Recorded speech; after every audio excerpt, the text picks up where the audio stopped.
É com Juliana Rosa, hoje falando com a gente sobre o crescimento do PIB na China, que se esperava que fosse um pouco maior nesse segundo trimestre, veio menor do que o esperado e um menor, significativamente menor, né? Não é assim um pouquinho menor, veio bem menos do que se esperava.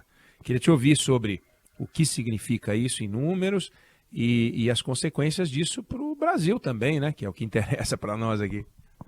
Pois é, né, Gui? Boa tarde para você, boa tarde para a Boa Débora, para o tarde. Fábio, para você, ouvinte. E a China é o maior consumidor de produto brasileiro, então o dragão chinês crescer menos é muito ruim para a gente, porque a gente exporta menos, os preços, né, a tendência de queda de consumo faz os preços desvalorizarem.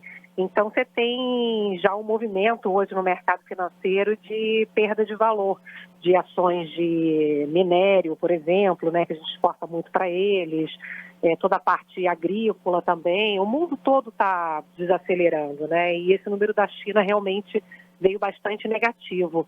O que preocupa, assim, teve um crescimento no segundo trimestre, quando a gente compara aqui, deixa eu pegar aqui os dados, com o segundo trimestre do ano passado, você tem um crescimento em torno aqui de...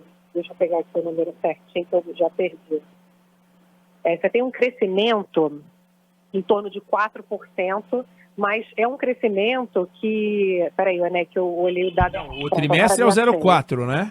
O 0,4 em relação ao segundo trimestre do ano passado. Isso. Eu olhei o dado errado aqui da folhinha. E em relação ao primeiro trimestre, é que foi uma queda ali de mais de 2%, né? E por quê? Porque você tem uma parada de produção por conta daquela nova onda da Covid, então as indústrias tiveram restrições de funcionamento, comércio, então a economia chinesa foi afetada por essas medidas para conter a Covid. E aí, hoje o comentário geral era que, com esse dado que veio muito ruim do PIB da China, seria mais difícil a China cumprir a meta de crescimento desse ano, que é de 5,5%. E agora as previsões estão em torno de 3% a 4%, que para padrões chineses é muito, muito pouco, né? Para se a gente crescesse 4%, estaria lindo, né? Mas pois não é o caso da uma China, coisa né? que eu estava vendo, Juliana, que eu queria te ouvir, é assim, quando a gente fala da economia chinesa, ela é tão grande que qualquer numerinho vira um numerão, né? Então, por exemplo, a economia chinesa tem um PIB que é 10 vezes o PIB brasileiro, 10 vezes.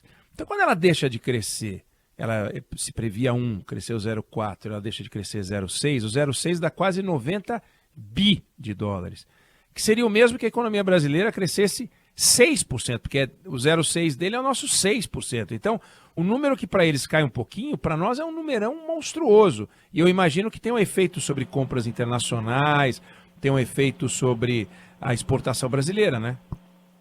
Exatamente. Isso que você falou é bem lembrado, pois é, porque tudo na China é muito maior, né? Superlativo, quantidade de pessoas, né? De habitantes. E o que a gente vê nesse momento é a China contribuindo para aumentar também a inflação do mundo, né? Ela atrapalha do ponto de vista de crescimento, né? Porque se ela cresce menos, a gente exporta menos para eles, né?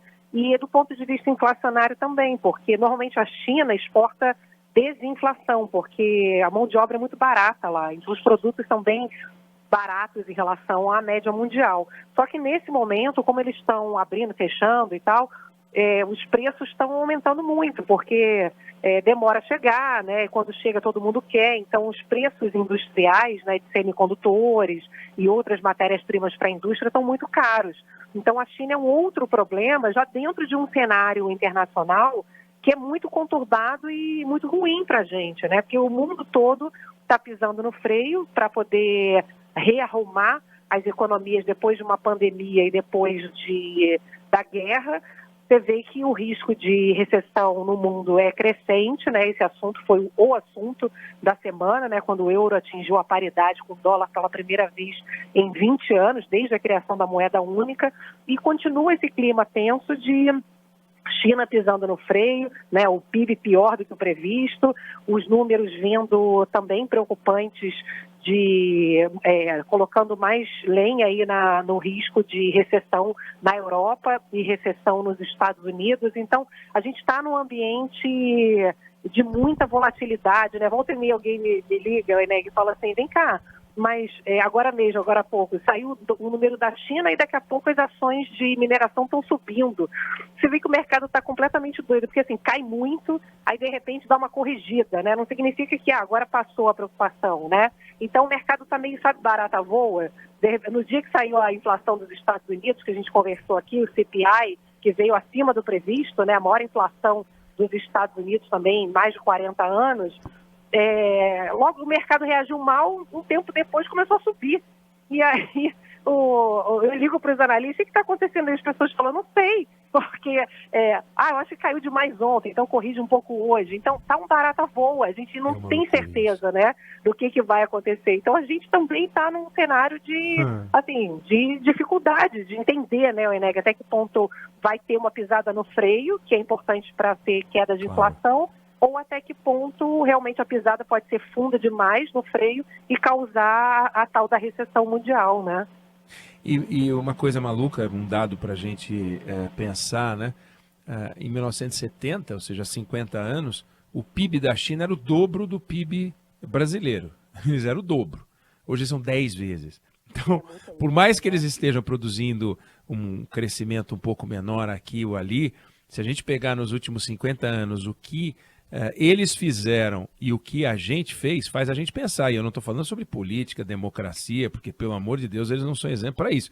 Mas a organização da economia capaz de produzir, não foi só lá, Vietnã também cresceu, Coreia também cresceu. Você pega um monte de países asiáticos que conseguiram produzir uma mudança brutal na qualidade de vida das pessoas, inclusive. A Índia está dando um exemplo também. Mas é uma loucura. Agora, nessa conjuntura que você falou, fica todo mundo de cabelo em pé, né, Juliana? Porque vai saber o tamanho do estrago, porque é grande a diferença. Era para crescer 1, cresceu 0,4. Você fala, epa! Vai saber o que isso produz e o que isso vai produzir nos próximos trimestres também, porque os números podem sair, novos números não tão bons, né, Juliana?